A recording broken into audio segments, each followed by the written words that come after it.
In the dusty heart of Texas, where the wind carries more stories than the local newspaper, Luke Maddox had spent 34 years believing he was meant to walk through life alone. The son of a man who thought affection was weakness and raised by circumstances that taught him trust was dangerous, Luke knew how to break a wild horse, mend a broken fence, and work until his hands bled. But he'd never known the simple comfort of human touch. Then Maisie Quinn returned to Millfield with her gentle smile and determined spirit, ready to save her mother's crumbling horse sanctuary. She saw something in Luke that others missed, not the rough exterior or the walls he'd built, but the lonely heart beneath. When she wrapped her arms around him in gratitude for fixing her barn door, something shifted in Luke's carefully guarded world. But would one moment of tenderness be enough to heal a lifetime of wounds? Before we jump back in,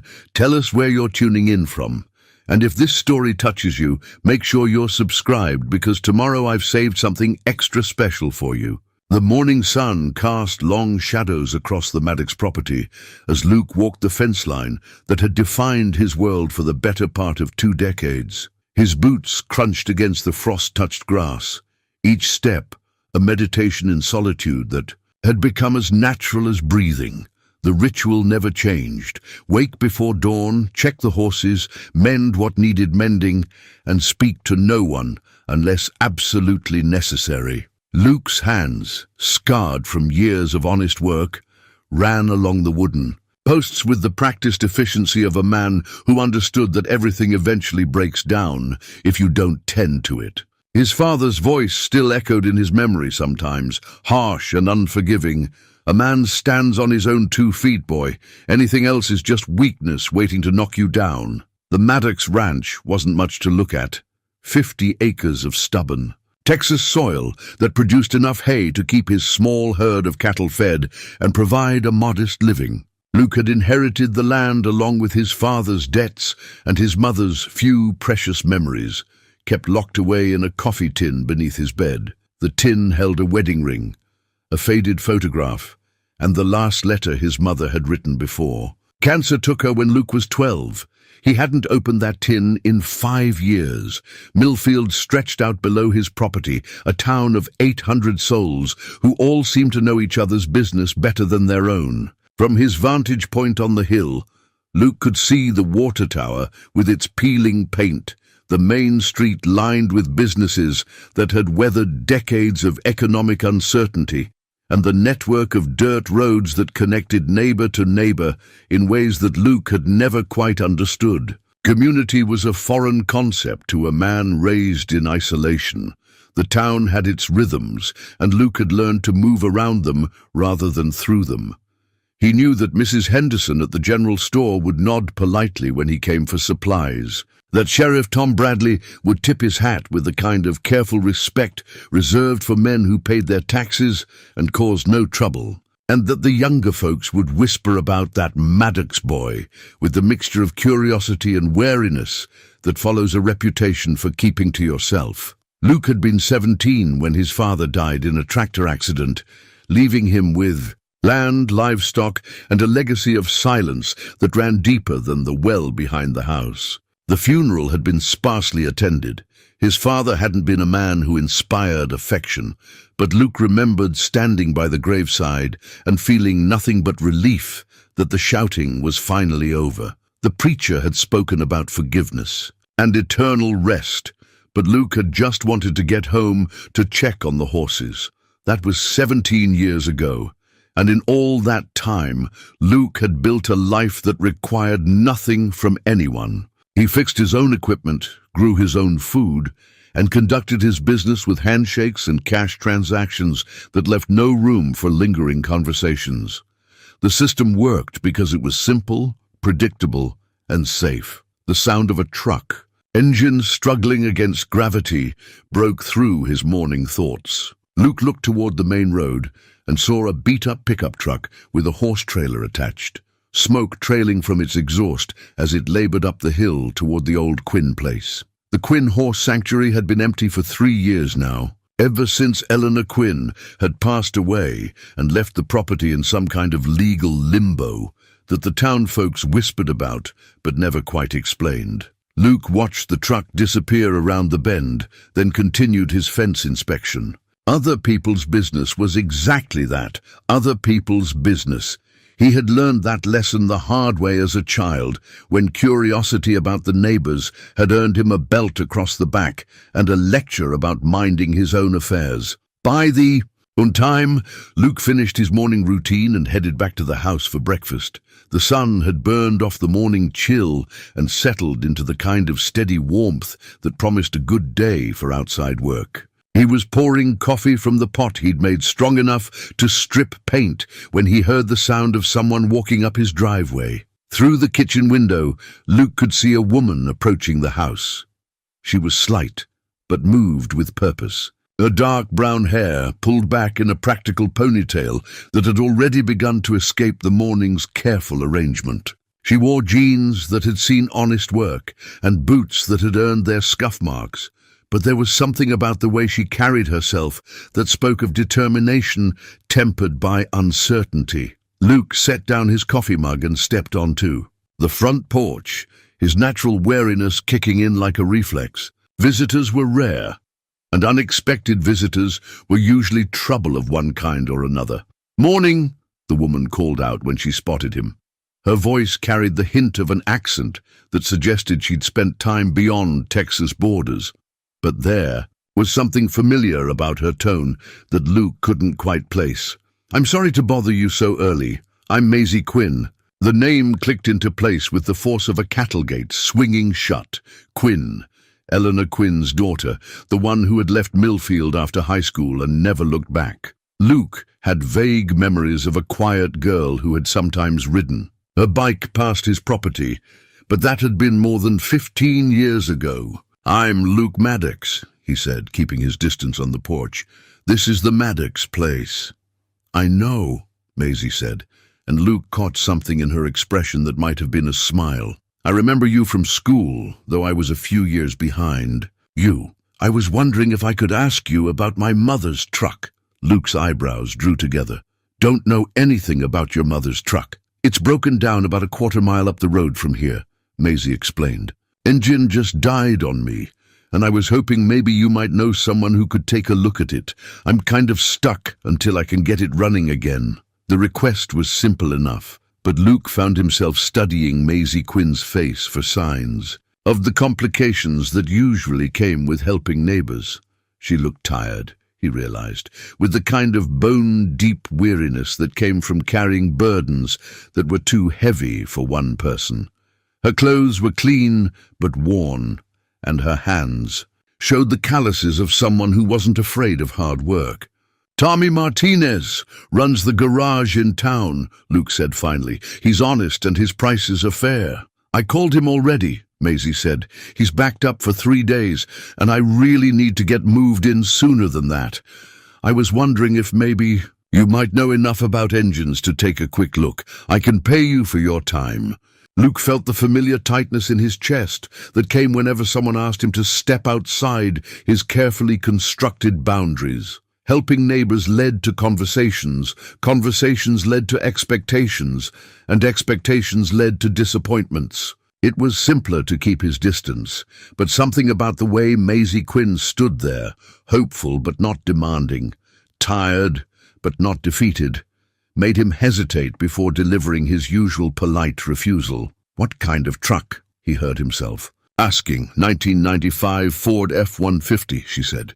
"It's been reliable up until today, but I think it might just be overwhelmed by the trailer.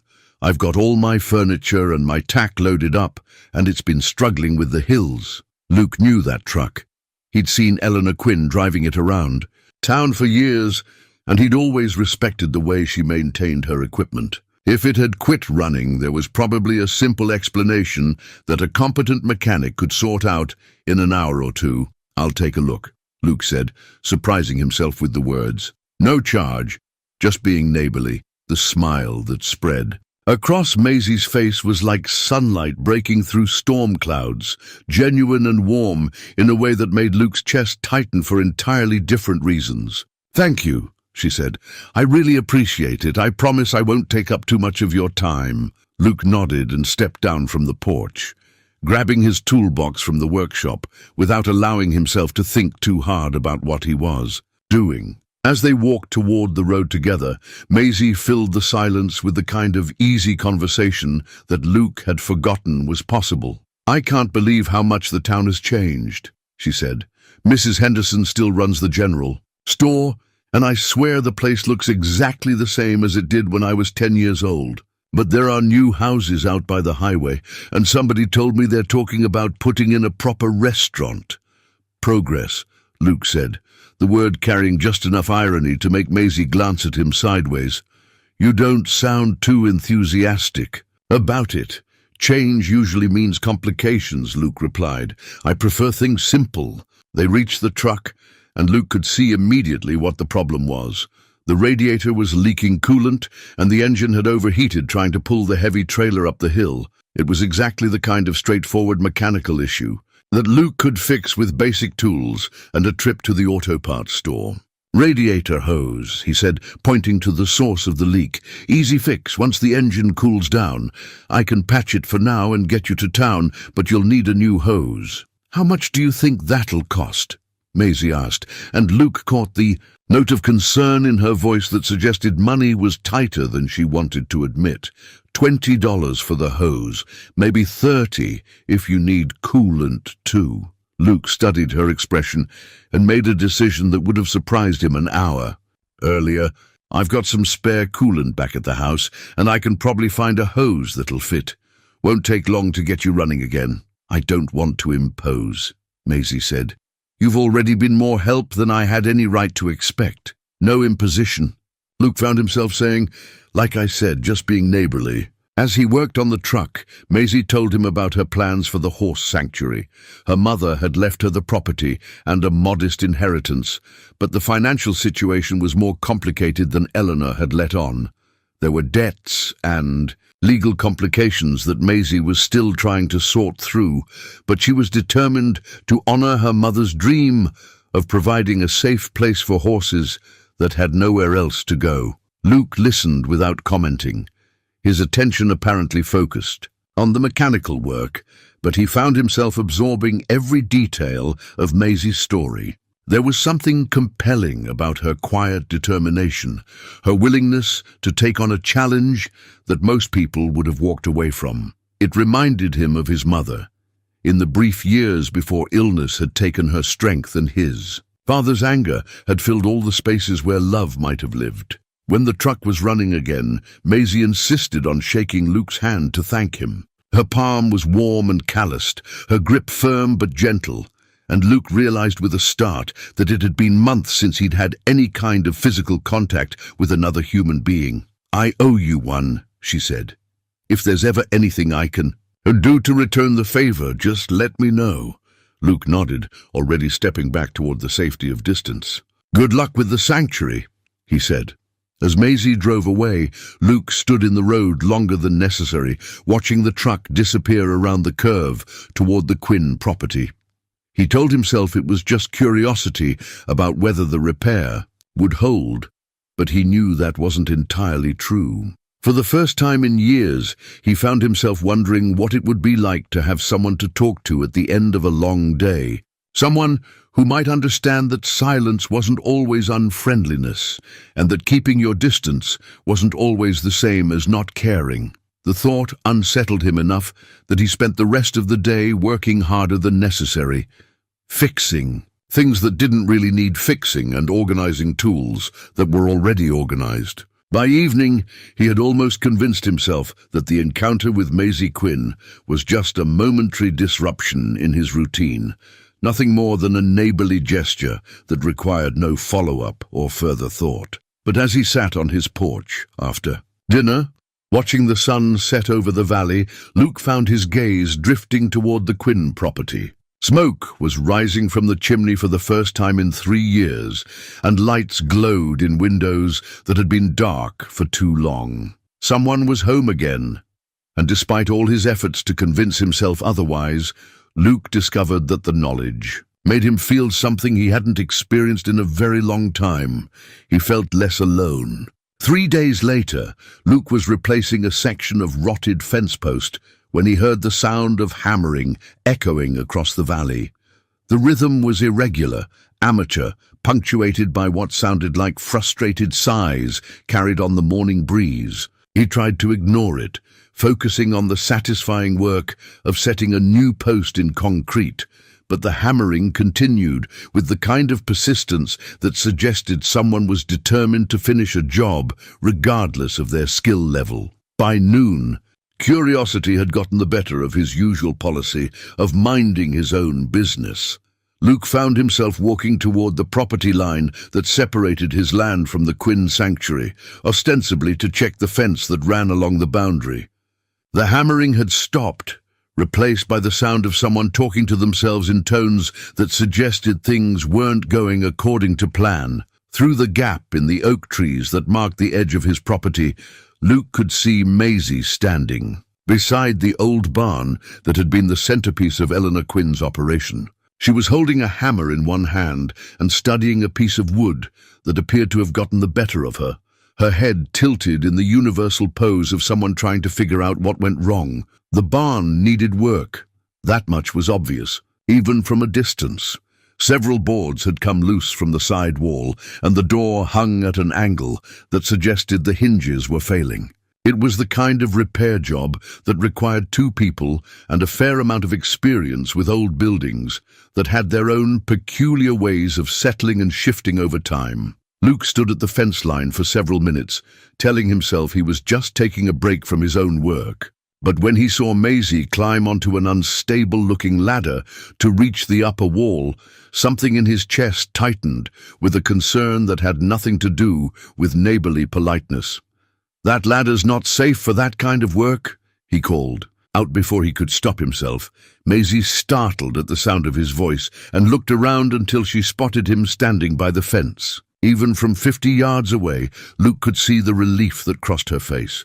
"Luke, I was hoping I might see you again." She climbed down from the ladder with more haste than grace. "I don't suppose you know anything about barn repair?" "Some," Luke admitted, already knowing where this conversation was heading and unable to think of a graceful way to avoid it. "I'm trying to replace these loose boards before they fall off completely, but I think I might be in over my head." Maisie gestured toward the barn with the kind of rueful smile that acknowledged defeat without surrendering hope. The whole thing seems to be held together by stubbornness and good intentions. Luke found himself walking through the gap in the fence that Eleanor Quinn had maintained for 20 years, ostensibly so the properties could share access to the creek that ran between them. He told himself he was just going to take a quick look, offer some advice, and get back to his own work.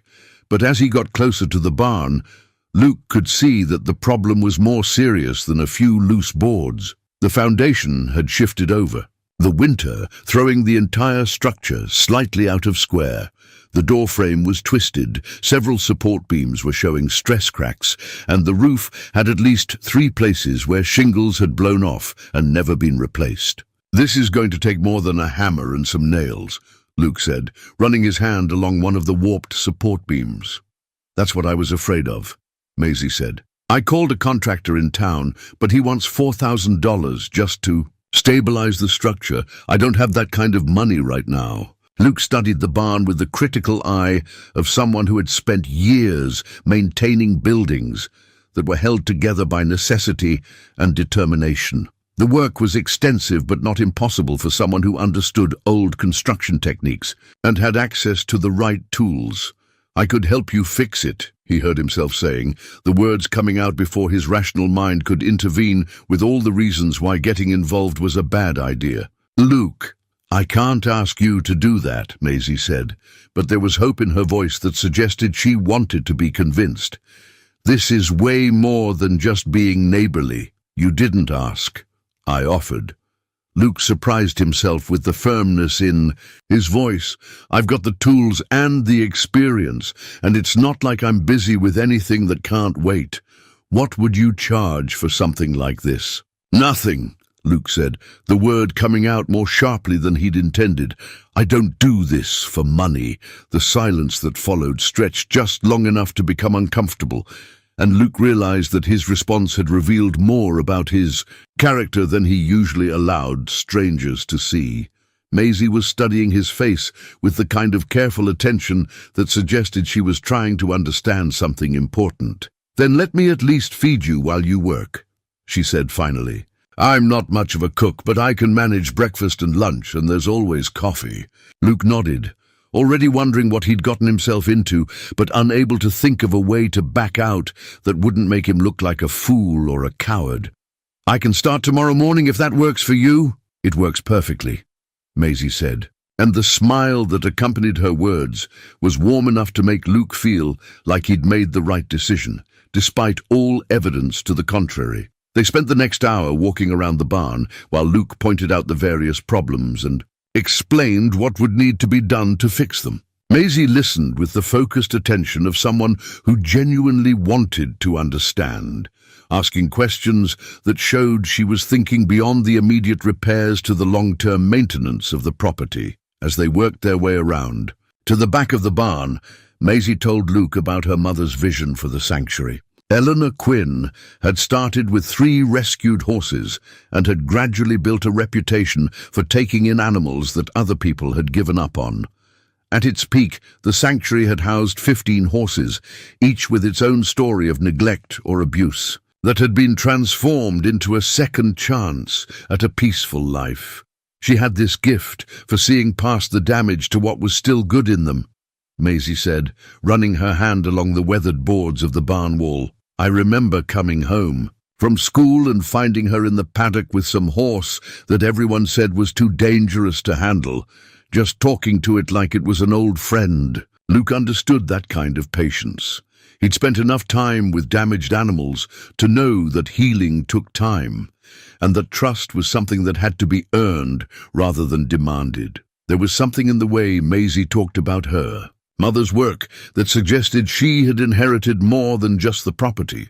You planning to take in horses yourself? Luke asked. That's the idea, Maisie said. There are 3 coming next week, all senior horses that their owners can't afford to keep anymore. Nothing dramatic, just animals that need a safe place to live out their remaining years.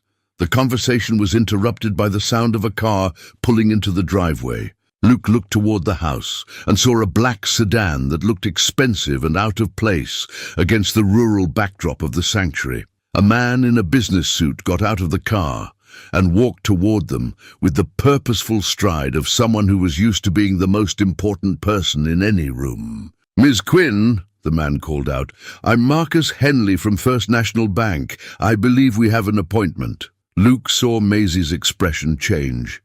The easy warmth of their conversation replaced by something that looked like dread mixed with resignation. She glanced at Luke as if she wanted to ask him to stay but couldn't quite find the words. I should probably get back to my own work, Luke said, recognizing the signs of private business that didn't concern him. Luke, wait, Maisie said, and before he could react, she stepped forward and wrapped her arms around him in a brief hug. Thank you for offering to help with the barn.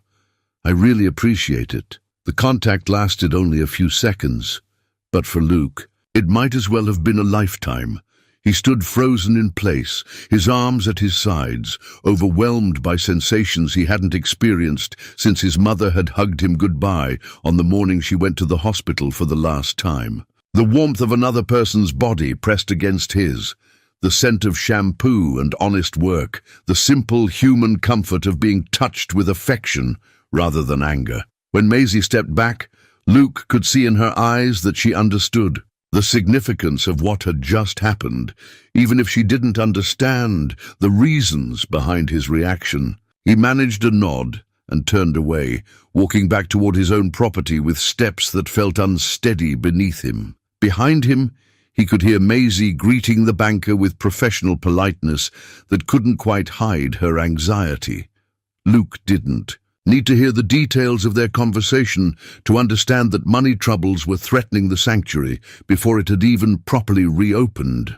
As he walked home, Luke's mind was spinning with unfamiliar emotions. and half-formed thoughts that he couldn't quite organize into coherent understanding. The hug had awakened something in him that he'd thought was safely buried, a hunger for human connection that was both terrifying and compelling. That night, Luke sat on his porch long after dark, staring toward the lights in the Quinn house and trying to make sense of what he was feeling. For 34 years, he had built his life around the certainty that solitude was safer than vulnerability, that keeping his distance from other people was the only way to avoid the kind of pain that had defined his childhood. But Maisie Quinn's brief embrace had shattered that certainty with the force of a revelation. For the first time in his adult life, Luke found himself wondering what it would be like to let someone close enough to hurt him, and whether the risk might be worth taking. Sleep didn't come easy that night. Luke lay in his childhood bed, staring at the water stain on the ceiling that had been there since he was 12. His mind replaying those few seconds of human contact with an intensity that bordered on obsession. Every time he closed his eyes, he could feel Maisie's arms around him again, could smell the faint scent of lavender soap in her hair, could remember the way she had looked at him afterward, not with pity or curiosity, but with a kind of gentle understanding that suggested she saw more than he was comfortable revealing. He'd gotten up twice to walk around the house, checking locks that didn't need checking and straightening things that were already straight. The third time he found himself standing in the kitchen at 2 in the morning, he finally admitted that he wasn't going to get any rest until he figured out what was happening to him. Luke opened the cupboard above the stove and pulled down the old coffee tin that he kept hidden behind the flour canister. His hands shook slightly as he pried off the lid, revealing the few precious objects that connected him to the woman who had loved him before he learned that love was dangerous. The wedding ring was thin and simple, worn smooth by years of hard work and careful polishing. His mother had taken it off only once that he could remember, when she was in the hospital and her fingers had grown too swollen for jewelry. She'd pressed it into his 12-year-old palm and made him promise to keep it safe, though she'd never explained why it mattered so much. Beside the ring lay a photograph, creased and faded, but still clear enough to show a young woman with dark hair and laughing eyes, holding a baby in a white christening gown. Luke's mother had been barely 20 when the picture was taken, younger than Maisie was now, and there was something in her expression that spoke of hope and joy that would be gradually worn away by his father's anger and disappointment. The letter was folded carefully, written in his mother's careful script on stationery that she'd saved for special occasions. Luke had read it so many times that he knew every word by heart, but he unfolded it anyway, needing to see her handwriting and remember her voice. "My dearest Luke," it began, "if you're reading this, then I've gone ahead to wait for you, and I need you to know some things that I should have told you while I had the chance. You are not your father, sweetheart. You have his stubbornness and his strong hands, but you have my heart, and that makes all the difference. Don't let his anger become your anger. Don't let his fear of love become your fear. You were made for gentleness, even if this hard world tries to convince you otherwise. I know it's going to be difficult for you, growing up in that house without someone to remind you that kindness isn't weakness. But I need you to remember that the love I have for you doesn't end just because I'm not there to show it anymore. It lives in you now, and someday you're going to find someone who deserves to receive it. When that day comes, don't be afraid to let them see who you really are underneath all that armor you're going to build. Love always." Mama Luke folded the letter carefully and returned it to the tin along with the ring and photograph. His mother had been wrong about some things. Gentleness had been beaten out of him long before he was old enough to choose his own path. But as he sat in his dark kitchen, thinking about Maisie Quinn's embrace, he wondered if maybe it wasn't too late to remember who he might have been if circumstances had been different. Dawn came grey and overcast, with the kind of persistent drizzle that made everything look smaller and more urgent. Luke dressed in his work clothes and loaded his truck with the tools he'd need for the barn repairs, trying to convince himself that this was just another job, no different from the dozens of other maintenance projects he'd tackled over the years. But as he drove toward the Quinn property, he found himself checking his appearance in the rearview mirror and wondering if he should have shaved more carefully or worn a cleaner shirt. It had been so long since he'd cared what anyone thought of him that the vanity felt foreign and uncomfortable. Maisie was waiting for him beside the barn, her hair pulled back in a practical ponytail and her clothes already bearing the stains of someone who'd been up early doing physical work. She waved when she saw his truck, and Luke felt something ease in his chest at the genuine warmth of her greeting. "I wasn't sure you'd still want to do this," she said as he climbed out of the truck. "I know yesterday got a little complicated. A commitment's a commitment," Luke said, though they both knew he could have found a dozen excuses to back out if he'd wanted to. "How'd the meeting with the banker go?" Maisie's expression tightened slightly. "About as well as expected. We've got 90 days to come up with a significant payment on the mortgage, or the bank is going to foreclose. Apparently, my mother borrowed against the property to help some other families who were struggling, and she didn't mention that little detail in any of the paperwork she left me." Luke nodded, understanding more than she probably realized about the weight of inheriting other people's noble intentions along with their debts. 90 days is enough time to figure something out. "That's what I keep telling myself," Maisie said. "But I'm going to need to get the sanctuary operational a lot faster than I originally planned. Having a safe, functional barn is going to be essential for attracting donations and potential sponsors." They spent the morning working in companionable silence, Luke directing the structural repairs while Maisie helped with the simpler tasks that didn't require specialized knowledge.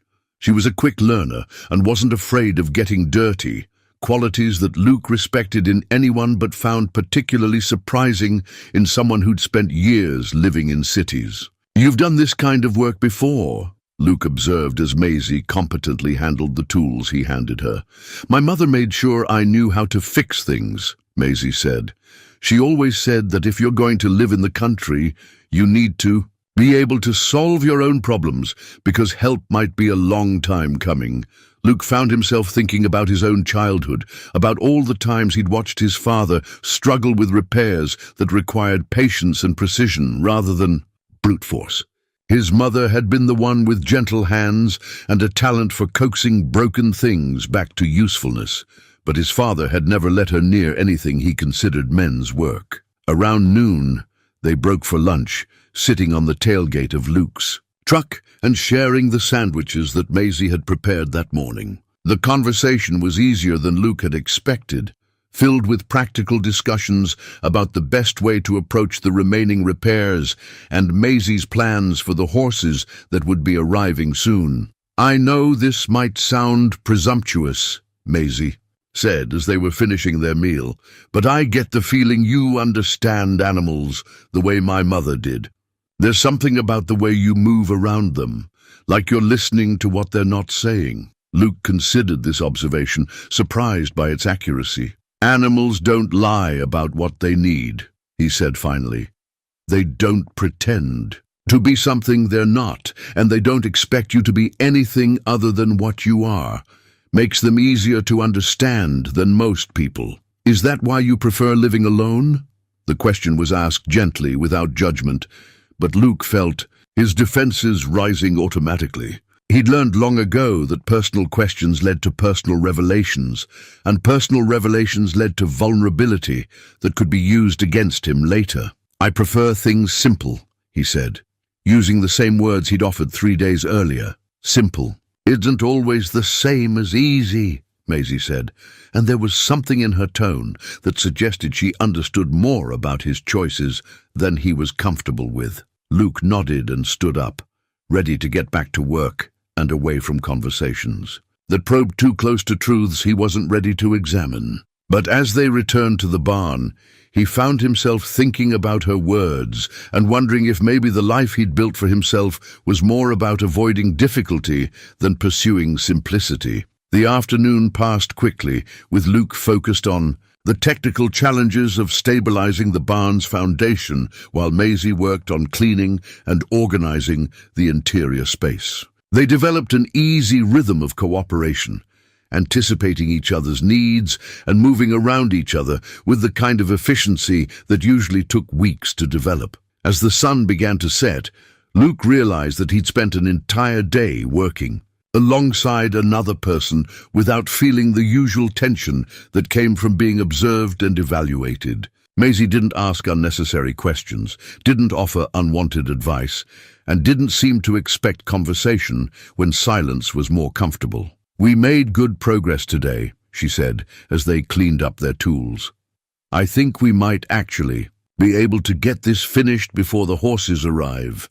Luke nodded, surprised by how much he was looking forward to continuing the work tomorrow. For the first time in years, he had something to anticipate beyond the routine maintenance of his solitary life. "Same time tomorrow?" Maisie asked.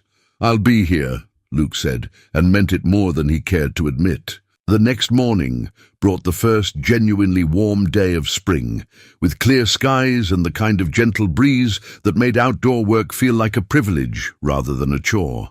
Luke arrived at the sanctuary to find Maisie already busy in the barn, mucking out stalls and preparing the space for its new occupants.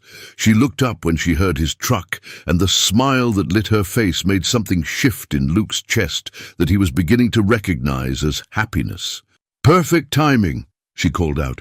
"I just put on a fresh pot of coffee, and I think I might have figured out what's wrong with the water system." Luke followed her to the small office that Eleanor Quinn had built into one corner of the barn. It was a practical space with a desk, filing cabinets, and a small kitchenette that had seen better days. The coffee pot was indeed brewing, filling the air with the rich aroma that Luke had come to associate with civilized mornings. The previous owners rigged up some kind of gravity-fed system for the water troughs, Maisie explained, pointing to a hand-drawn diagram that someone had tacked to the wall. "But I think one of the main lines is blocked somewhere between the well and the barn." Luke studied the diagram, recognizing his neighbor's methodical approach to problem-solving. Eleanor Quinn had been an engineer before she'd turned to horse rescue, and her solutions tended to be both elegant and practical. "That's probably why your water pressure in the house is so low," Luke said. "If the main line is partially blocked, it's affecting the whole system. Is that something we can fix ourselves, or do I need to call a plumber?" Luke considered the question, while accepting the mug of coffee that Maisie offered him. It was strong and hot, exactly the way he preferred it, and he found himself wondering if she'd remembered his preference from their previous conversations, or if they simply shared similar tastes. "Depends on where the blockage is," he said. "If it's in the line itself, we might be able to clear it with a snake or high-pressure water. If it's a collapsed pipe, that's a bigger job." They spent the next hour tracing the water lines from the well to the various buildings on the property. Luke had brought a metal detector that could locate buried pipes, and Maisie proved surprisingly adept at interpreting the readings and marking the path of the main line. The work required them to move in close coordination, with Luke operating the detector while Maisie marked the ground with spray paint. Several times, their hands brushed as they traded tools or pointed out landmarks, and Luke found himself becoming less startled by the casual contact. It wasn't the overwhelming experience that the hug had been, but rather a gradual acclimatization to the idea that human touch didn't have to be threatening. "Found it," Luke announced, as the detector began beeping insistently near the corner of the barn. "There's definitely something here that doesn't belong." They dug carefully, working together to excavate the area around the buried pipe. About 3 feet down, they found the problem. A section of PVC pipe that had been crushed by the weight of a large boulder that had somehow worked its way into the soil over the years. "How do you suppose that got there?" Maisie asked, wiping sweat from her forehead and leaving a streak of dirt across her cheek. "Frost heave, probably," Luke said. "Happens when the ground freezes and thaws repeatedly. Rocks can migrate quite a distance over time.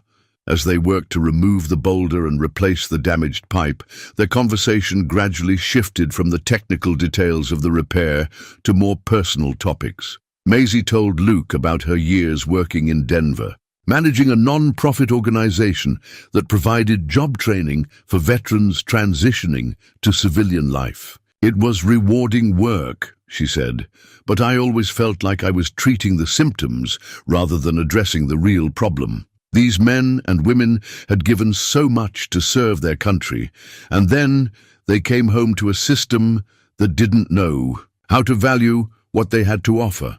Luke found himself thinking about his own brief stint in the military, the 2 years he'd spent trying to escape Millfield and his father's legacy before realizing that geography couldn't solve the problems he carried inside himself. He'd come home after his father's death with skills he'd never used and experiences he'd never shared with anyone. "What made you decide to come back here?" he asked. "Honestly, I was tired of feeling like I didn't belong anywhere," Maisie said. "I loved the work I was doing, but I missed having roots. I missed knowing my neighbors and being able to walk outside without feeling like I was surrounded by strangers." Luke understood that feeling more than he cared to admit. He'd spent his entire adult life in the same place where he'd grown up, but he'd never felt like he belonged there either.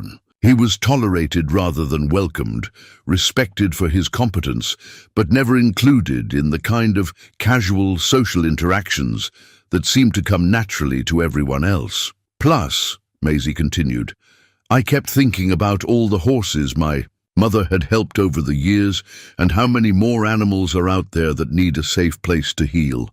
It seemed like maybe I could do more good here than I was doing in the city." By mid-afternoon, they had the water system working again, and Luke was surprised to realize that he was reluctant to see the day's work come to an end.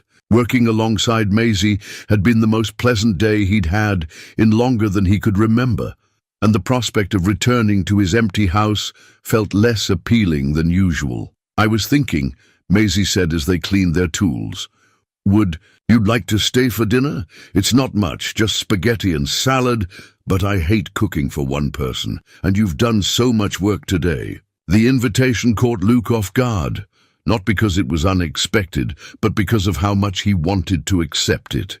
Sharing a meal implied a level of intimacy that went beyond their working relationship, a recognition that they enjoyed each other's company for reasons that had nothing to do with barn repairs or water pipes. "I don't want to impose," Luke said, falling back on the polite deflection that had served him well for years. "You wouldn't be imposing," Maisie said.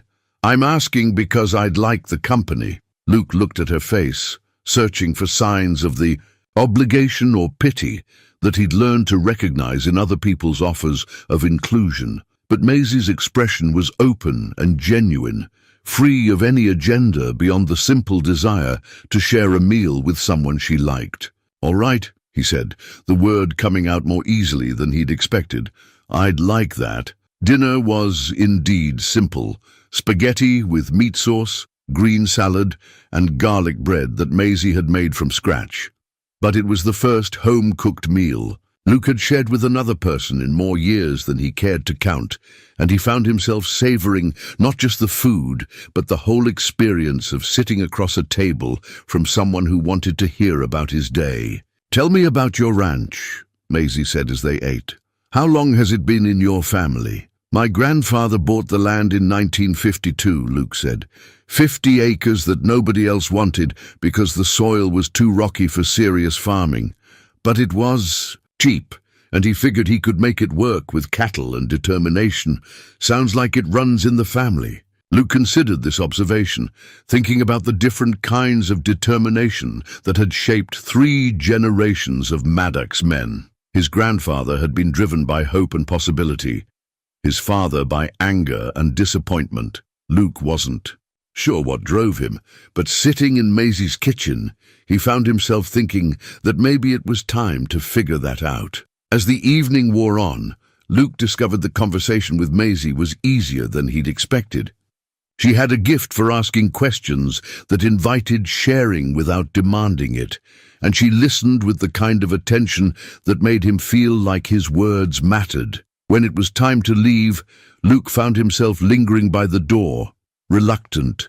To break the spell of an evening that had felt almost normal, Maisie walked him to his truck, and for a moment they stood in the gathering dusk, surrounded by the sounds of settling horses and evening birds. "Thank you for dinner," Luke said. "And for the company." "Thank you for all your help," Maisie replied. "I couldn't have done any of this without you." Luke nodded and climbed into his truck, but as he drove home, he found himself thinking that maybe he couldn't have done this without her either. For the first time in his adult life, he was beginning to understand what his mother had meant about being made for gentleness, and what it might feel like to let someone see who he really was underneath all the armor he'd spent years building. The horses arrived on a Thursday morning in a trailer that had seen better days, driven by a weathered man named Carlos, who spoke in gentle tones to the animals he was delivering. Luke had come over early to help with the unloading, curious despite himself about the creatures that would be sharing the sanctuary with Maisie. The first horse down the ramp was a grey mare named Stella, 23 years old, with arthritic joints and eyes that had seen too much of the world's hardness. She moved carefully, favoring her left front leg, but there was dignity in the way she held her head as she surveyed her new surroundings. She was a therapy horse for disabled children, Maisie explained as they led Stella to her stall. Worked for 15 years before her arthritis got too bad for the program.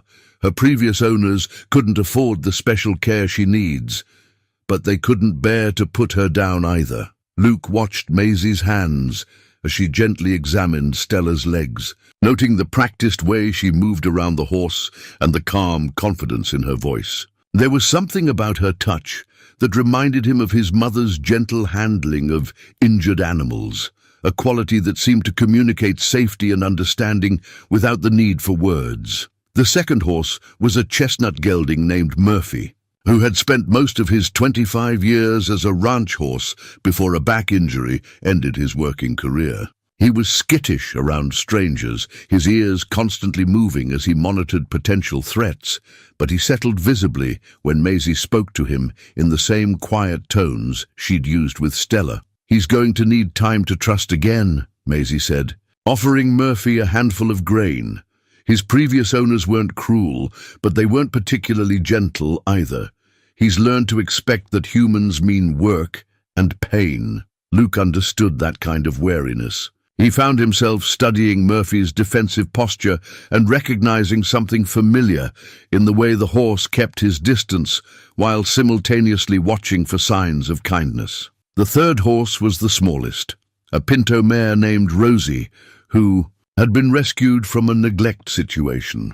She was thin but not emaciated, her coat dull from poor nutrition, but her spirit apparently intact. Unlike Murphy, she seemed genuinely curious about her new environment, exploring her stall with the careful optimism of someone who had learned not to expect much, but was willing to hope anyway. "She's the one I'm most worried about," Maisie admitted, as they watched Rosie investigate her feed bucket. "The vet says she's physically healthy, but she's never learned to trust humans. She's been passed around between different homes since she was a foal, and nobody's ever taken the time to really work with her." Luke spent the morning helping Maisie settle the horses into their new home, carrying water buckets and hay bales, while she established routines that would help the animals feel secure. He was surprised by how much he enjoyed the work, and even more surprised by how naturally he seemed to understand what each horse needed. When Murphy shied away from the sound of a dropping hammer, Luke instinctively moved slower and spoke in lower tones. When Stella showed signs of pain while walking to the paddock, he suggested a different route that avoided the uneven ground near the barn. When Rosie seemed overwhelmed by all the activity, he quietly moved his work to the far side of the barn, to give her space to adjust. "You're good with them," Maisie observed as they took a break for lunch. "Have you worked with horses before?" "Some," Luke said, thinking about the horses his family had kept over the years.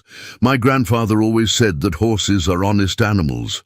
They'll tell you exactly what they're thinking if you know how to listen. Your grandfather sounds like he was a wise man. Luke nodded, remembering the hours he'd spent as a child listening to stories about his grandfather's experiences, breaking wild horses and building a life from nothing but determination and hope. Those memories felt precious now, untainted by his father's later bitterness and anger.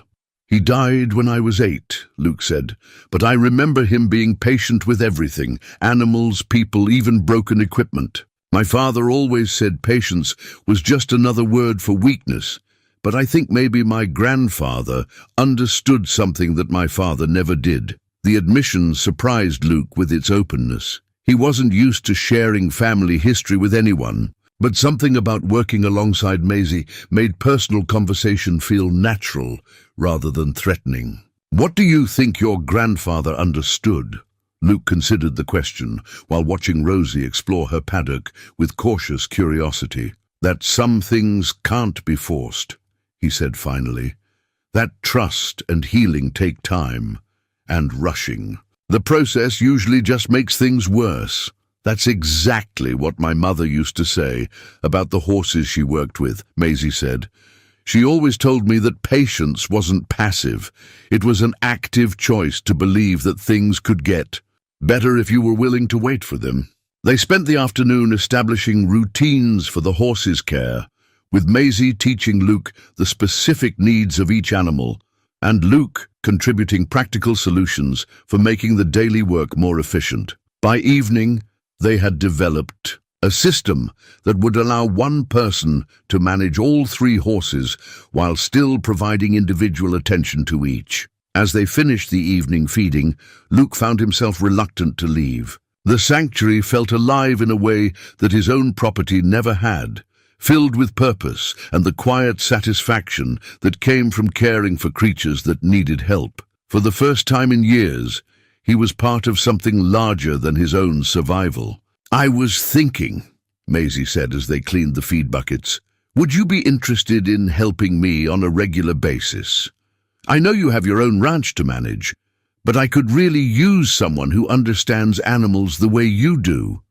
The offer was tempting for reasons that went beyond his growing attachment to the horses. Working at the sanctuary meant spending time with Maisie, meant being part of her mission to provide healing for damaged creatures, meant having a purpose that extended beyond the maintenance of his solitary existence. What kind of regular? Luke asked. Maybe a few hours in the morning, helping with feeding and exercise. I could pay you something, though it wouldn't be much until the sanctuary gets more established. I don't need payment, Luke said automatically. But I'd be willing to help. Are you sure? I don't want to take advantage of your generosity. Luke looked around the barn, taking in the sight of 3 horses who had found safety and care because Maisie had been willing to take on their troubles. He thought about his mother's letter, about her belief that he was made for gentleness, about the possibility that maybe it wasn't too late to become the person she had seen in him.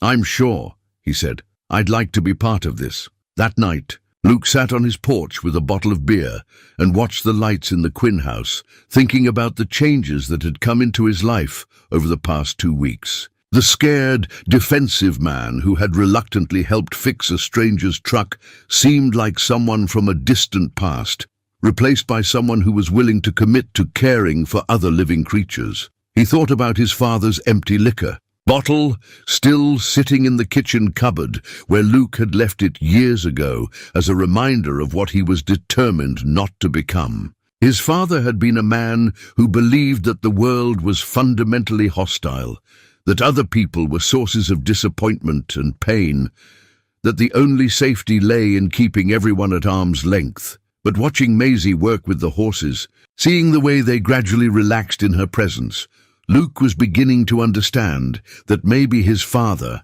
had been wrong about more than just the nature of human relationships. Maybe the world was full of opportunities for gentleness, for healing, for the kind of patient love that could transform even the most damaged spirits. For the first time in his adult life, Luke found himself looking forward to tomorrow, not just as another day to be endured, but as another chance to be useful, to be needed, to be part of something that mattered. It was a strange and wonderful feeling, and as he finished his beer and headed inside, he allowed himself to imagine what it might be like to feel this way permanently.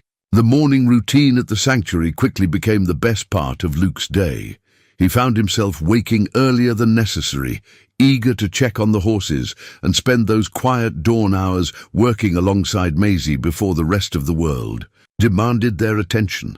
There was something almost sacred about those moments, filled with the gentle sounds of horses eating breakfast and the easy conversation that came with shared purpose. 3 weeks after the horses' arrival, Luke was mucking out Stella's stall when he heard the sound of papers rustling in the office area. Through the open door, he could see Maisie sitting at the old desk with a shoebox full of documents spread out before her, her expression troubled as she sorted through what appeared to be financial records. "Find something interesting?" Luke asked, setting aside his pitchfork and joining her in the small office space. "More like something concerning," Maisie said, holding up a yellowed piece of paper. "I've been going through all of my mother's records, trying to get a complete picture of the sanctuary's finances, and I keep finding evidence of loans and payments that don't make sense." Luke studied the document she handed him. It was a promissory note in Eleanor Quinn's handwriting, promising to pay back a sum of money to someone named Rodriguez within 90 days. The date was from 2 years ago, and there was no indication that the loan had ever been repaid. "How many of these are there?" "At least a dozen that I've found so far," Maisie said, her voice heavy with concern.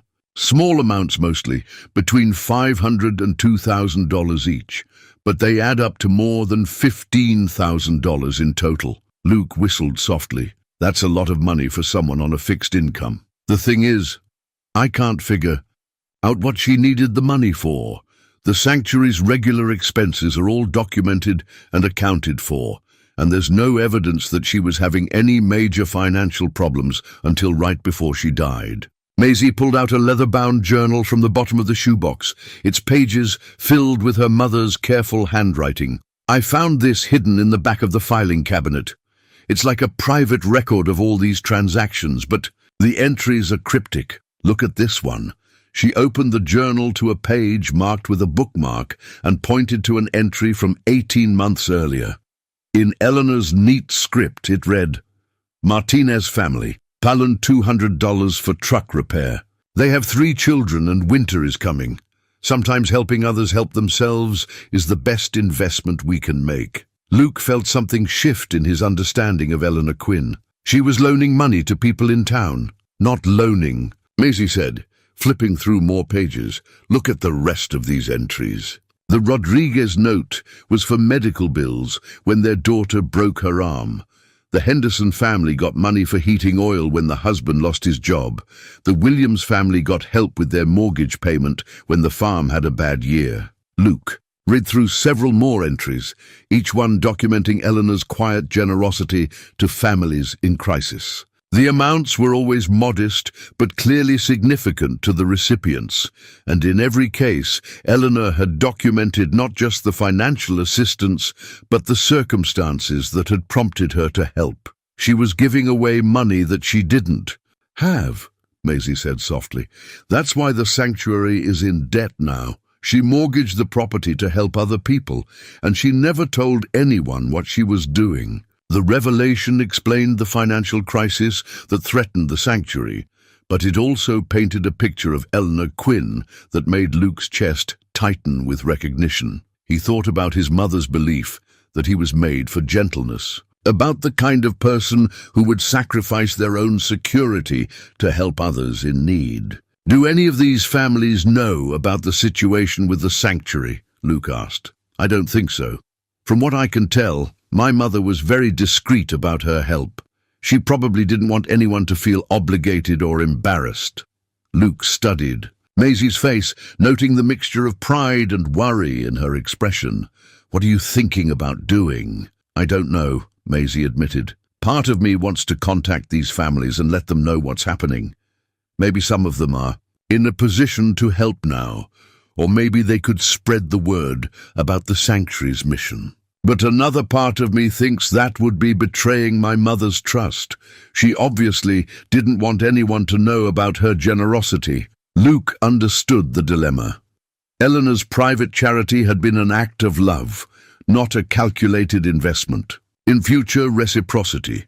But the consequences of her generosity now threatened the very mission she had devoted her life to building. "Your mother sounds like she was a remarkable woman," Luke said finally. "She was," Maisie said, closing the journal, "with gentle hands, but her kindness might end up costing me everything she worked to build." They spent the rest of the morning working in thoughtful silence, each absorbed in their own reflections about the weight of inherited responsibilities and the complexity of doing good in a world that didn't always reward generous hearts. Luke found himself thinking about his own mother's letter, about her belief that love was meant to be shared rather than hoarded, about the possibility that some risks were worth taking even when the outcome was uncertain. Around noon, they were interrupted by the sound of a car pulling into the driveway. Luke looked out to see Sheriff Tom Bradley climbing out of his patrol car, his expression serious in a way that suggested this wasn't a social visit. "Maisie Quinn," Sheriff Bradley called out as he approached the barn. "That's me," Maisie said, stepping out to meet him. "Is everything all right, Sheriff?" "I'm afraid I've got some troubling news," Bradley said, his voice carrying the careful neutrality of someone delivering unpleasant official business. "I've been asked to serve you with some legal papers regarding the property." Luke felt his muscles tense as Bradley handed Maisie a manila envelope. Legal papers usually meant lawyers, and lawyers usually meant that someone with money and influence was making life difficult for someone without those advantages. Maisie opened the envelope and scanned the documents inside, her face growing pale as she read. "I don't understand," she said. "This says that Crane Morrison is challenging my ownership of the property based on some kind of boundary dispute. Morrison claims that the eastern boundary of your property has been incorrectly surveyed for decades." Bradley explained. "He's filed a lawsuit alleging that approximately 15 acres of what you think is your land actually belongs to his ranch." Luke felt anger rise in his chest like a sudden fever. Crane Morrison was one of the wealthiest ranchers in the county, a man who had built his empire by acquiring struggling properties and consolidating them into his ever-expanding operation. The idea that he would target a horse sanctuary run by a woman who was already struggling financially struck Luke as both predictable and despicable. 15 acres, Maisie repeated, her voice hollow. That would include the main pasture and the southern paddocks. Without that land, the sanctuary wouldn't be viable. "I'm sorry to be the bearer of bad news," Bradley said, "but you'll need to respond to this lawsuit within 30 days, and I'd strongly recommend getting yourself a lawyer." After the sheriff left, Maisie sank down on a hay bale, the legal documents clutched in her hands. Luke could see the weight of accumulated challenges settling on her shoulders like a physical burden. "This is Morrison's way of forcing me out," she said quietly. "Even if his claim is completely bogus, I can't afford to fight a lengthy legal battle. He knows that." Luke looked at the papers over her shoulder, studying the technical language that was designed to intimidate rather than inform. But beneath the legal jargon, he could see the outline of a strategy that was both ruthless and effective. "We'll figure something out," he said, the words coming out with more conviction than he felt. "We?" Maisie looked up at him, her eyes bright with unshed tears. "Yes, we," Luke said firmly. "You're not facing this alone." It was the first time in his adult life that Luke had voluntarily committed himself to someone else's fight. But as he looked around the sanctuary that had become so important to him, he realized that some things were worth defending regardless of the personal cost. The next 3 days passed in a blur of research and growing frustration as Luke and Maisie tried to understand the legal challenge they were facing. They spent hours at the county clerk's office, poring over property records and survey maps that seemed to contradict each other more than they clarified anything.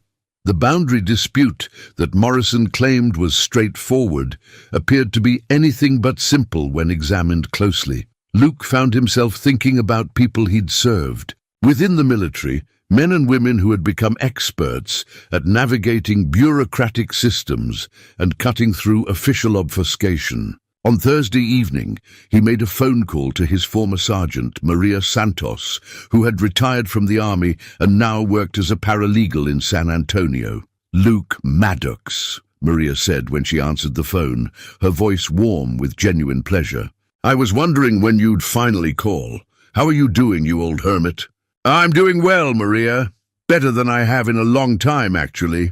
Luke found himself smiling at the familiar sound of her voice. "But I'm calling because I need some advice about a legal situation." Luke explained the circumstances of Morrison's lawsuit, describing the boundary dispute and the financial pressures that made it impossible for Maisie to mount an effective defense. Maria listened without interrupting, occasionally asking for clarification on technical details. "This sounds like a classic land grab," Maria said when Luke finished his explanation. "Rich guy uses the legal system to squeeze out someone who can't afford to fight back. But you know what, Luke?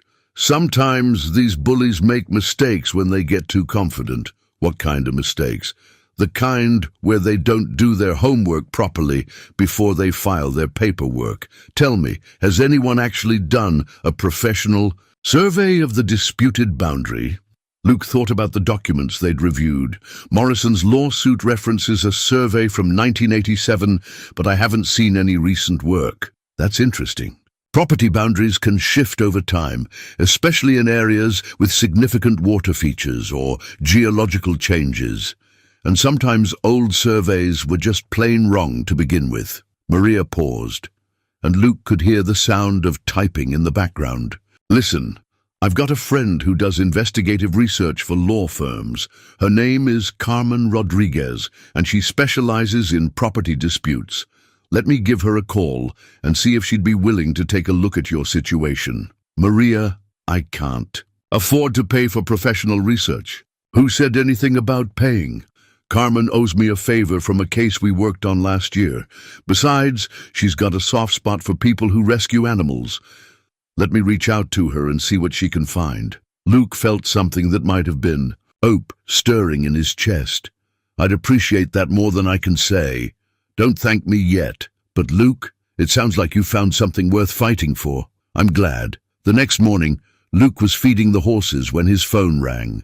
The caller ID showed a number he didn't recognize, but when he answered, a woman's voice introduced herself as Carmen Rodriguez. "Maria Santos asked me to take a look at your property situation," Carmen said without preamble.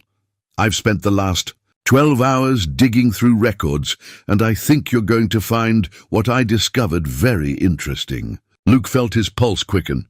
"What did you find? Can you meet me at the courthouse in an hour?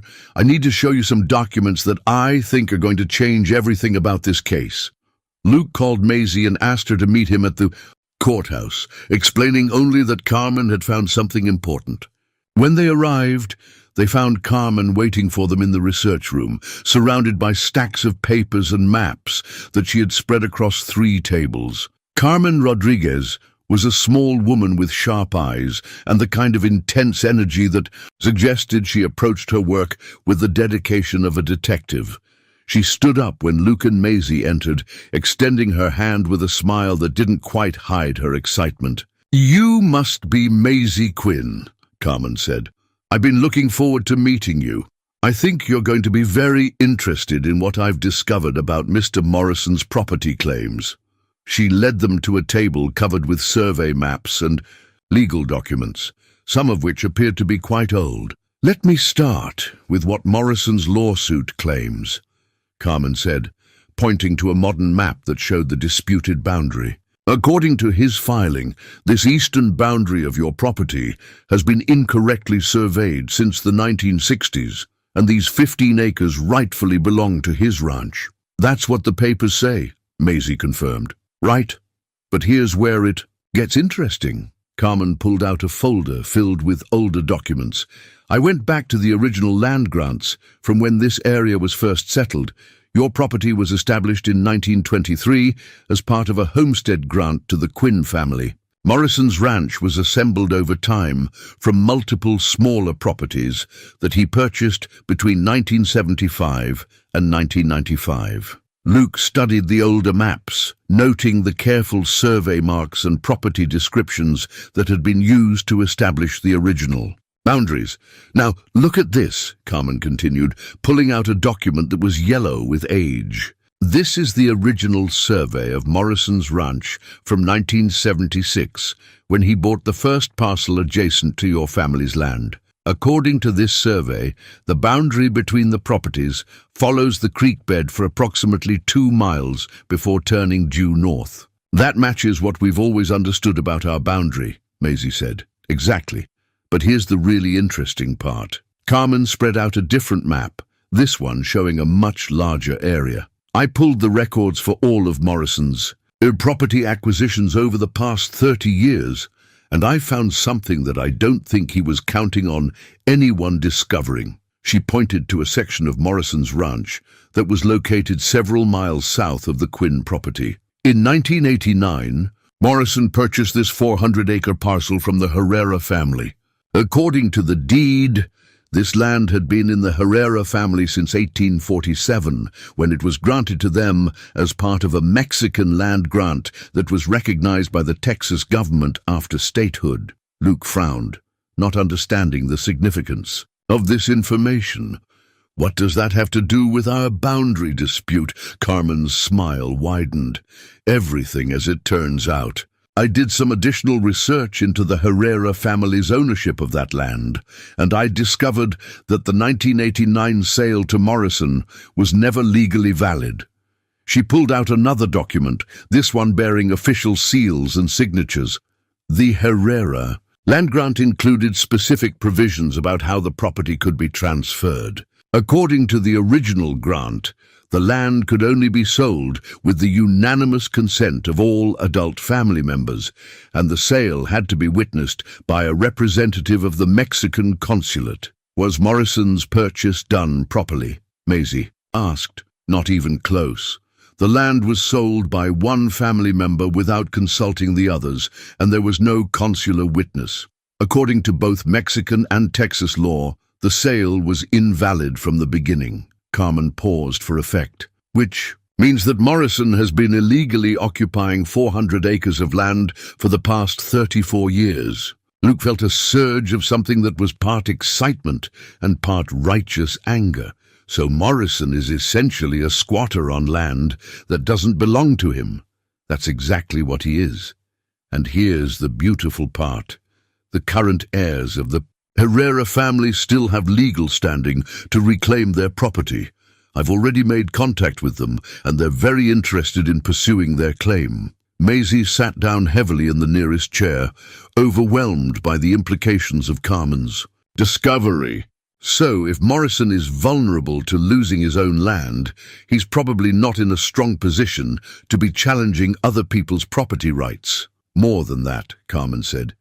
If this information becomes public, Morrison could face serious legal consequences for knowingly occupying land that wasn't legally sold to him. He's built a significant part of his ranch operation on property that he has no right to own. Luke looked at the documents spread across the table, trying to process the magnitude of what Carmen had uncovered. Morrison's aggressive legal challenge to the sanctuary had been based on the assumption that Maisie couldn't afford to fight back.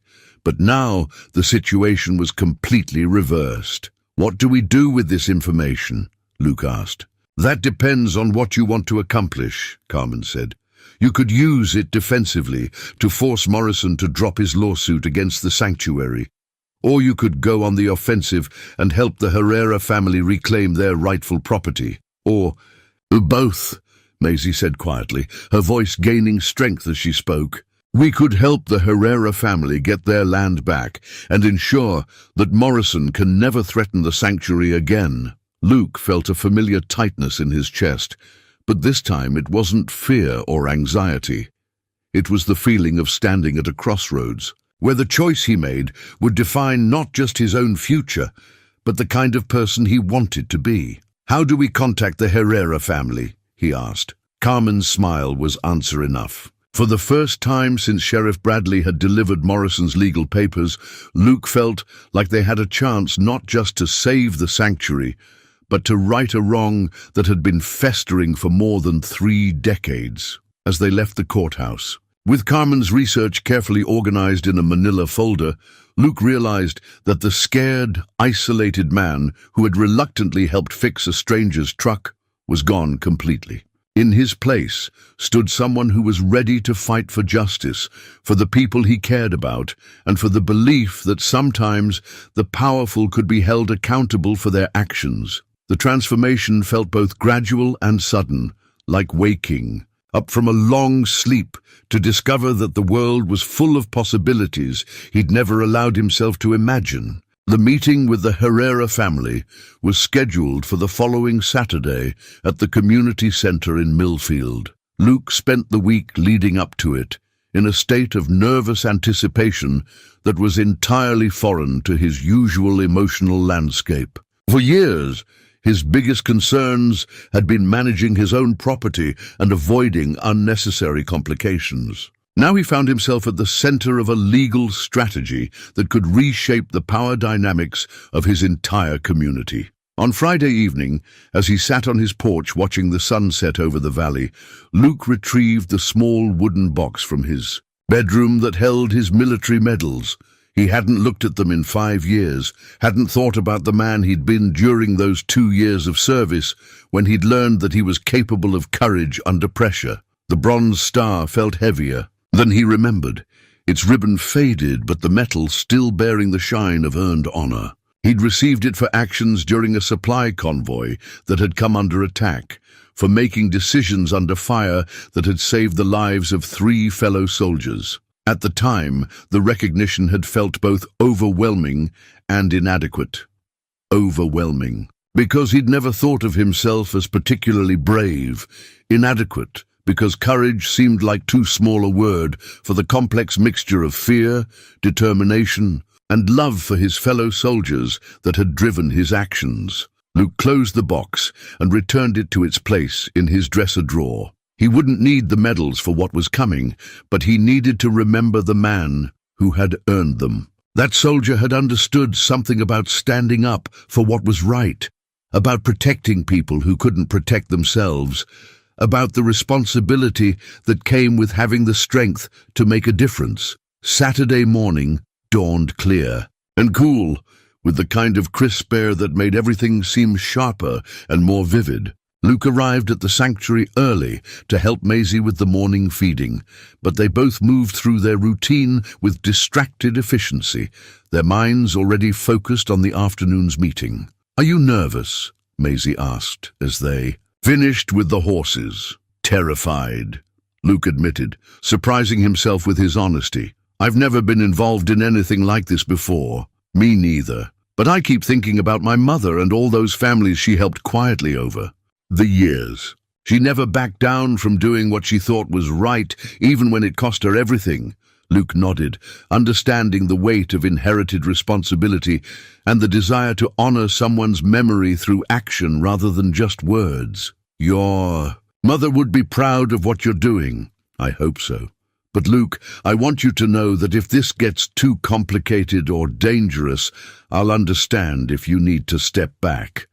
You've already done more than anyone had a right to expect." Luke looked at her face, noting the mixture of determination and concern in her expression. Over the past 6 weeks, Maisie had become the center of his world in ways that he was still trying to understand. The thought of stepping back, of returning to his old life of careful isolation, felt like contemplating voluntary blindness after learning to see. "I'm not going anywhere," he said. "We're in this together." The community center was already busy when they arrived for the 2 o'clock meeting. Carmen Rodriguez had driven down from San Antonio with a box full of legal documents and copies of all her research. The Herrera family had come from 3 different cities, 2 brothers, a sister, and several adult children who had learned about their family's legal claim only days earlier. Luke was introduced to Miguel Herrera, a man in his 60s who worked as a high school principal in Austin, and his younger brother Carlos, who ran a construction company in Houston. Their sister Eleanor had driven in from Dallas with her 2 adult sons, both of whom were lawyers specializing in real estate law. "We want to thank you for bringing this situation to our attention," Miguel said, as they gathered around the large table in the center's main room. "Our family has always known that something wasn't right about the sale of our grandfather's land, but we never had the resources to investigate it properly."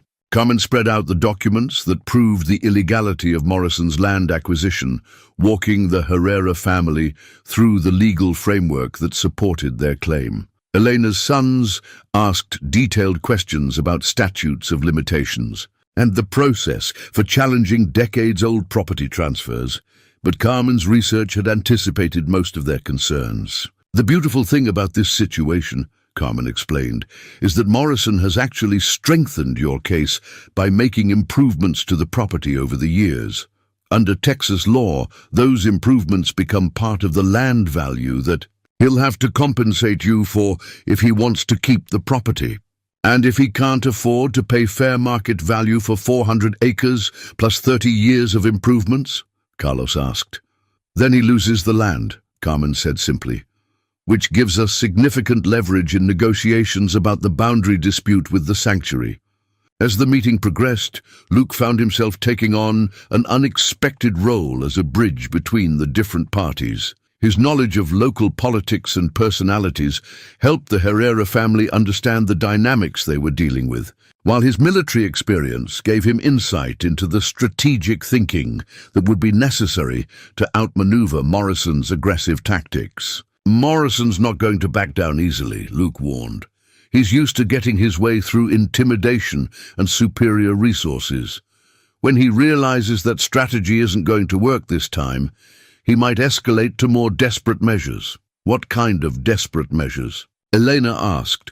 Luke thought about Morrison's reputation in the community, about the stories that circulated quietly about his methods for acquiring properties from struggling landowners. Harassment, probably. Maybe some form of economic pressure. If he has any business relationships with members of your family, possibly vandalism or other forms of intimidation. "Are you trying to scare us away from pursuing this?" Miguel asked, but his tone suggested curiosity rather than offense. "No," Luke said firmly. "I'm trying to make sure everyone understands what we might be facing so we can prepare for it properly." The conversation continued for another hour, with the group developing a detailed strategy for approaching Morrison with their evidence. They decided that the Herrera family's lawyers would file their own lawsuit challenging Morrison's ownership of the 400 acres, while simultaneously demanding that he drop his boundary dispute with the sanctuary. "The key is timing," Carmen explained. "We want to file both actions simultaneously so Morrison doesn't have time to develop a counter-strategy. If we can catch him off guard, we might be able to force a settlement before this turns into a prolonged legal battle." As the meeting broke up, Luke found himself shaking hands with people who'd been strangers 3 hours earlier, but who now felt like allies in a cause that mattered. Miguel Herrera clapped him on the shoulder with the firm grip of someone who recognized a fellow veteran.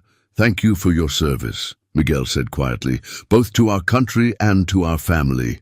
Luke nodded, feeling a warmth in his chest that he associated with belonging to something larger than himself. For the first time since leaving the military, he felt like he was part of a team again, working toward a goal that required everyone's best efforts and mutual trust. That evening, Luke and Maisie sat on the porch of the sanctuary house, sharing a bottle of wine and talking through the day's events. The horses were settled in their stalls, the evening chores were done, and for the first time in weeks, Luke felt like they might actually have a chance of winning the fight they'd been forced into. "I've been thinking about something," Maisie said as they watched the stars appear in the darkening sky. "When this is all over, when the sanctuary is secure and Morrison is no longer a threat, what happens next?" What do you mean? I mean, what happens between us? This whole situation has brought us together in ways that neither of us expected, but I don't want to assume that just because we work well together in a crisis, we'd work well together in normal circumstances. Luke considered her question, thinking about the man he'd been 6 weeks ago and the man he was becoming. The old Luke would have deflected the question, would have found a way to avoid examining his feelings too closely. But the new Luke, the one who was willing to fight for what mattered, couldn't hide from the truth of what he felt. "I love you," he said, the words coming out with surprising ease. "I didn't expect it, and I don't entirely understand it. But I love you more than I've ever loved anyone or anything in my life." Maisie turned to look at him, her eyes reflecting the porch light and something deeper that might have been relief. "I love you too," she said. "I have for weeks now, but I wasn't sure if what we had was real or just the result of extraordinary circumstances." "It's real," Luke said, reaching for her hand and marveling at how natural the gesture felt. "At least it's real for me." "For me too," Maisie said, squeezing his fingers. "So what do we do about it?" Luke thought about his mother's letter, about her belief that he was made for gentleness and love, about the possibility that some risks were worth taking even when the outcome was uncertain. "We build something together," he said. "The sanctuary. Our lives, whatever comes next, we build it together." As they sat holding hands on the porch, surrounded by the quiet sounds of settling horses and night birds, Luke felt like he was finally becoming the person his mother had seen in him all those years ago. It had taken 3 decades and the love of a remarkable woman to get there, but he was finally ready to embrace the life he'd been too afraid to imagine. The town hall meeting was scheduled for Thursday evening at 7 o'clock, and by 6:30 the community centre was already packed beyond its normal capacity. Word had spread quickly through Millfield about the legal challenge to Morrison's and property holdings, and it seemed like half the county had turned out to witness what promised to be the most dramatic public confrontation in recent memory. Luke stood near the back of the room with Maisie, both of them trying to project calm, confidence, while their hearts raced with nervous anticipation. Carmen Rodriguez sat at the front table with the Herrera family's lawyers, her research documents organized in neat stacks that represented months of meticulous investigation. Across the aisle, Morrison sat with his own legal team, his face bearing the expression of a man who was used to controlling every situation he entered. Sheriff Bradley called the meeting to order and explained the formal process for presenting evidence in a public forum.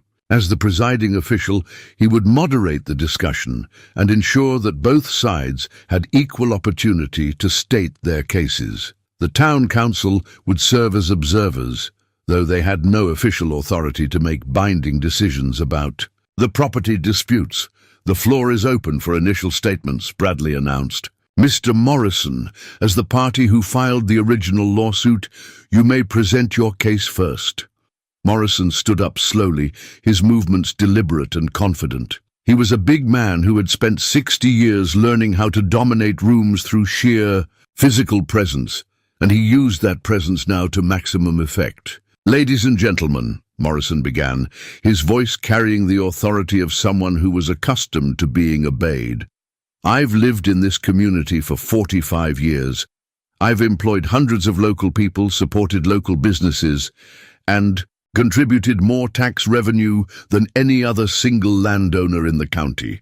I think I've earned the right to expect that my property rights will be respected." He gestured toward a large map that his lawyer had mounted on an easel, showing the disputed boundary between his ranch and the sanctuary. "This boundary dispute is not personal. It's about ensuring that property lines are accurately maintained according to legal surveys. The Quinn family has been occupying 15 acres of my land for decades, and I'm simply asking that the correct boundaries be recognized." Morrison's presentation was smooth and professional, backed by impressive visual aids, and delivered with the confidence of someone who had never doubted his right to get what he wanted. He spoke for nearly 20 minutes, methodically building his case while projecting an image of reasoned authority. When Morrison finished, Sheriff Bradley turned to the other side of the room. "Ms. Quinn, you may now present your response." Maisie stood up, her hands steady despite the magnitude of the moment. Luke felt a surge of pride as he watched her face the crowd with quiet dignity, knowing that she was about to challenge one of the most powerful men in the county with nothing but truth and determination. "Thank you, Sheriff Bradley," Maisie said, her voice clear and strong. "Before I address Mr. Morrison's boundary claims, I think this community needs to know about some other property issues that have recently come to light." Luke saw Morrison's lawyer lean forward with sudden attention, apparently not expecting the discussion to move beyond the specific boundary dispute. Morrison himself remained impassive, but Luke caught a flicker of uncertainty in his eyes. Maisie nodded to Carmen Rodriguez, who stood up and began distributing copies of documents to the town council members and Sheriff Bradley. "What you're receiving are copies of the original land grant documents for a 400-acre parcel that Mr. Morrison purchased in 1989. According to our research, that purchase was never legally valid." The room erupted in surprised murmurs as people processed the implications of what they were hearing. Morrison's face went red, and he started to stand up, but his lawyer placed a restraining hand on his arm. Carmen took over the presentation, walking through the legal framework that proved the Herrera family's continuing ownership of the disputed land. Her explanation was clear and methodical, supported by documents that she passed around for examination. The sale of this property violated both Mexican and Texas law, Carmen concluded. Mr. Morrison has been illegally occupying 400 acres for 34 years, and the rightful owners are prepared to file suit to reclaim their property. "This is ridiculous," Morrison finally exploded, standing up despite his lawyer's attempts to keep him seated. "I bought that land in good faith. I have a deed." "You have a deed from someone who had no legal authority to sell the property," Carmen replied calmly. "The sale was invalid from the moment it occurred." Luke watched Morrison's face as the reality of his situation began to sink in. For the first time in the man's adult life, he was facing opposition that he couldn't intimidate or buy off. The carefully constructed empire he'd built through aggressive acquisition of struggling properties was suddenly vulnerable to challenge. "Furthermore," Maisie continued, "we believe that Mr. Morrison's current lawsuit against the sanctuary is motivated not by legitimate boundary concerns, but by his desire to acquire our property for his own expansion purposes. This pattern of using legal intimidation to force out smaller landowners ends today." The crowd's reaction was immediate and electric.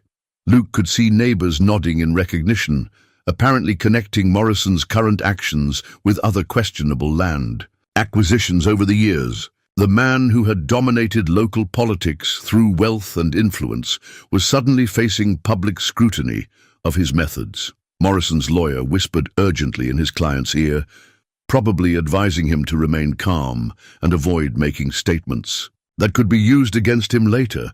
But Morrison was too angry and too accustomed to getting his way to listen to careful counsel. "You people have no idea what you're dealing with," Morrison said, his voice rising to a shout. "I've built this county's economy. I've provided jobs and tax revenue that keep this community alive. And this is how you repay me? By listening to lies from outsiders who want to destroy everything I've worked to build." The threat in his voice was unmistakable, and Luke felt his own anger rising in response. For 34 years, he had watched powerful men use intimidation to get their way, had learned to keep his head down and avoid confrontation. But something fundamental had changed in him over the past 6 weeks, and he found himself standing up before he was fully conscious of the decision. "The only person trying to destroy anything here is you, Morrison," Luke said, his voice carrying clearly across the suddenly silent room. The silence that followed Luke's words stretched for what felt like an eternity. Every person in the room turned to look at him, many with expressions of surprise that quiet Luke Maddox had chosen this moment to find his voice. Morrison's face went from red to purple, his hands clenching into fists at his sides. "You have no right to speak to me that way," Morrison snarled. "You're nothing but a hermit who's never contributed anything to this community.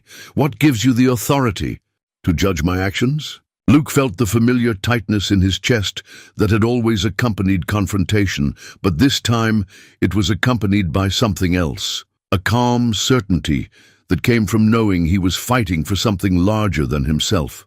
Around the room, he could see faces of people he'd known his entire life, neighbors who had always treated him with polite distance, but who were now listening to every word he said. "What gives me the right is that I've watched you bully people for years," Luke replied, his voice steady despite the adrenaline coursing through his system. "I've seen you force out families who couldn't afford to fight your lawyers. I've watched you turn this community into your personal kingdom, and I'm tired of pretending that's normal." Maisie reached for Luke's hand, her fingers intertwining with his in a gesture of support that felt like an anchor in the storm of emotions swirling around the room. The simple touch reminded him that he wasn't alone anymore, that he had something worth protecting and someone who believed in him. "You want to talk about contribution to the community?" Luke continued, gaining confidence with each word. "Let's talk about Eleanor Quinn, who spent 20 years helping families in crisis without asking for recognition or repayment. Let's talk about the sanctuary that provides a safe place for animals that have nowhere else to go. That's the kind of contribution that actually matters." Morrison took a step forward, his size and obvious anger making several people in the front row lean back in their chairs. "You don't know what you're talking about, Maddox. You've spent your whole life hiding on that worthless piece of land, avoiding responsibility and human contact. Don't pretend you understand anything about leadership or community building." The words hit closer to home than Luke cared to admit. For most of his adult life, Morrison's assessment would have been accurate. Luke had hidden from the world, had chosen isolation over engagement, had convinced himself that safety lay in avoiding all risks that involved other people. But as he looked around the room, Luke realized that everything had changed. The scared, defensive man who had lived in fear of becoming like his father was gone, replaced by someone who understood that real strength came not from dominance, but from the willingness to stand up for what was right. "You're absolutely correct about who I used to be," Luke said, his voice growing stronger with each word. "I did spend years hiding from the world, avoiding responsibility and human connection. But that changed when I met Maisie Quinn and learned what it means to be part of something larger than myself." He turned slightly to address the crowd rather than just Morrison, drawing strength from the faces of people he'd grown up with but had never really known. "I've learned that real leadership isn't about accumulating power or intimidating people into submission. It's about service, about protecting the vulnerable, about building something that makes the whole community stronger. Enough of this nonsense." Morrison shouted, his composure finally cracking completely.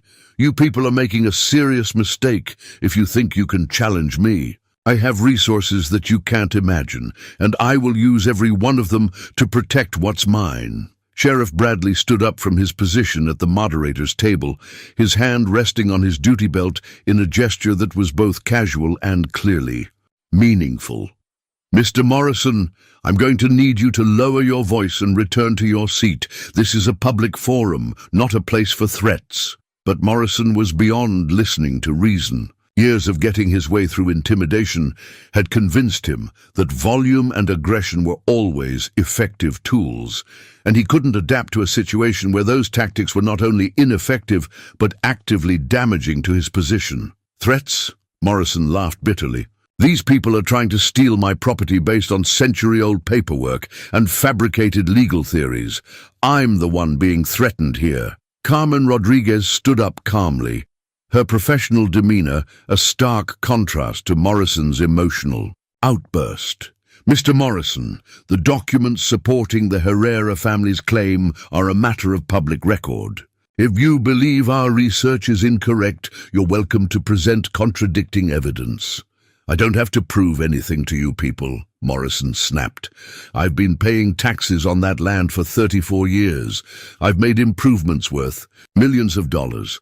No court in Texas is going to take that away based on some technicality about Mexican land grants." Miguel Herrera stood up slowly, his dignity and calm serving as another contrast to Morrison's increasingly erratic behavior. "Mr. Morrison, my family doesn't want to destroy your livelihood. We want justice for a wrong that has gone uncorrected. For too long, if you're willing to negotiate in good faith, we can find a solution that works for everyone. The only solution is for you people to drop this ridiculous claim and stop interfering with my legitimate business interests," Morrison replied. "And if you won't do that voluntarily, I'll make sure you regret it." The threat was explicit enough that Sheriff Bradley stepped forward, his expression serious. "Mr. Morrison, I'm going to need you to clarify what you mean by that statement." Morrison looked around the room, apparently realizing for the first time that his outburst had been witnessed by dozens of community members and recorded by the local newspaper reporter. His lawyer was frantically trying to get his attention, probably hoping to stop him from saying anything else that could be used against him in court. But Morrison's anger and pride wouldn't let him back down gracefully. "I mean that I will use every legal resource at my disposal to protect my property rights and my reputation, and anyone who thinks they can intimidate me into submission is going to learn otherwise." Luke felt Maisie squeeze his hand, and when he looked at her face, he saw not fear, but resolve. They had exposed Morrison's illegal actions and challenged his authority in the most public way possible. Whatever came next, they would face it together. "Then I guess we'll see you in court," Luke said quietly, his words carrying clearly in the stunned silence that had fallen over the room. For the first time in his adult life, Luke Maddox had chosen to fight rather than hide, and as he looked into Morrison's furious face, he felt nothing but calm certainty that he was finally on the right side of a battle that mattered. 6 months later, Luke stood in the workshop behind the sanctuary barn, carefully sanding the wooden sign that would mark the entrance to the newly expanded Quinn Maddox Horse Sanctuary. The letters were carved deep into the oak board, each one shaped by hand with the patience and precision that had become his signature approach to everything that mattered. Maisie had suggested the joint name, and Luke had found that seeing their names linked together in carved wood felt like a promise made tangible. The legal battles had concluded 3 months earlier with a settlement that surprised everyone except Germain Rodriguez, who had predicted from the beginning that Morrison's position was ultimately indefensible. Faced with irrefutable evidence of his illegal occupation of the Herrera family's land, Morrison had agreed to pay fair market value for the 400 acres, a sum that amounted to nearly $2 million when interest and improvements were factored into the calculation. The Herrera family had generously donated a significant portion of the settlement to the sanctuary, ensuring that Eleanor Quinn's dream would not only survive, but flourish for generations to come. The mortgage debt that had threatened the property was paid off completely, and there was enough money left over to fund operations for the next 5 years while Maisie built the donor network that would sustain the sanctuary's long-term mission. Morrison himself had quietly left Millfield 2 weeks after the settlement was finalized, selling his remaining properties to a consortium of local farmers who were committed to keeping the land in agricultural use. The departure of the man who had dominated local politics for so long created space for new voices and new approaches to community leadership. Luke had been surprised when Sheriff Bradley approached him about running for a seat on the town council, but Maisie had encouraged him to consider it. "You've found your voice," she had said. "Maybe it's time to use it to help other people find theirs." The workshop door opened, and Maisie stepped inside, carrying 2 cups of coffee and wearing the kind of smile that still made Luke's chest tighten with gratitude for the unexpected gift of her love. She set the coffee down on his workbench and studied the nearly finished sign with the critical eye of someone who appreciated craftsmanship. "It's beautiful," she said, running her fingers along the smooth curves of the carved letters. "Your grandfather would be proud of the work you're doing." Luke nodded, thinking about the coffee tin in his kitchen that still held his mother's ring and letter, but now also contained a photograph of him and Maisie taken on their wedding day 3 months earlier. The simple ceremony had been held in the sanctuary's main paddock, with the horses serving as witnesses and half the town in attendance to celebrate the union of 2 people who had found healing in each other's arms. "I've been thinking about something," Maisie said, settling onto a hay bale and watching Luke apply the final touches to the sign. "Mrs. Henderson mentioned that the Williams family is struggling again. Their youngest daughter needs surgery, and the insurance isn't covering all the costs." Luke paused in his sanding, understanding immediately what Maisie was suggesting. "How much do they need?" "About $3,000. I know we've already committed to helping the Rodriguez family with their roof repairs, and there's the Johnsons' situation with their medical bills, but I keep thinking about what my mother would do." Luke smiled, recognizing the echo of Eleanor Quinn's quiet generosity in her daughter's words. Over the past 6 months, he and Maisie had continued Eleanor's tradition of helping struggling families, but they had done it openly, creating a formal assistance fund that allowed the community to participate in supporting its most vulnerable members. "The fund can handle 3,000, Luke said, "and if it can't, we'll find a way to make it work." "Are you sure?" "I don't want to put financial pressure on the sanctuary just because I can't say no to people who need help." Luke set down his sandpaper and turned to face his wife, marveling as he did every day at the word wife and what it represented. "Maisie, this place exists because people couldn't say no to creatures who needed help. Your mother understood that healing happens in community, not in isolation. If we can help the Williams family, we should help them." Maisie nodded, her expression reflecting the same contentment that Luke felt when he considered how dramatically their lives had changed. The sanctuary now housed 8 horses, each one representing a story of rescue and recovery that paralleled their own journey from isolation to connection. Murphy, the skittish gelding who had arrived with trust issues, now served as a therapy. Horse for children with autism, his gentle patience apparently unlimited when it came to small humans who understood what it meant to feel different from everyone else. Stella had become the sanctuary's ambassador, greeting visitors with the dignity of an elder stateswoman who had earned her peaceful retirement. Rosie had blossomed under consistent care and now served as a companion horse for new arrivals who needed reassurance that safety was possible. "I got a call from the state veterinarian this morning," Maisie said. "There's a situation in East Texas where authorities seized 12 horses from a neglect case. They need temporary placement while the legal proceedings work their way through the courts." Luke considered the logistics of expanding their operation again. The new barn was nearly finished, and the additional pasture land they had purchased with part of the Herrera settlement could easily accommodate more animals. More importantly, they now had a network of volunteers and supporters who could help with the increased workload. How soon do they need an answer? Next week. But Luke, taking on 12 horses at once, would be a significant commitment.